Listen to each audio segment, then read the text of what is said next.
Ombudsman Remulla, hindi raw po masisindak sa rally ng INC. Ayon po yan kay Senador Ping Lacson. Report mula kay RH28, lakay Raymond Dadpas, lakay Raymond. May kumpiyansa sa Senator Pangilo Ping Lacson na hindi matatakot si Ombudsman Jesus Crispin Boying Remulla sa kilos protesta ng Iglesia ni Cristo bilang suporta kay Senador Dante Marcoleta.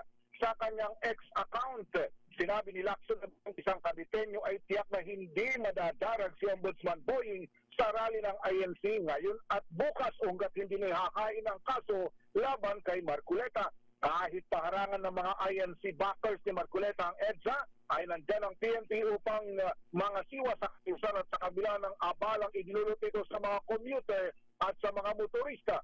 Base sa anunsyo ng Ombudsman, si Marcoleta ay kakasuhan ng plunder dahil sa pagtanggap ng 75 million pesos na donasyon bago ang eleksyon, ngunit hindi nito idiniklara sa kanyang Statement of Contributions and Expenditures.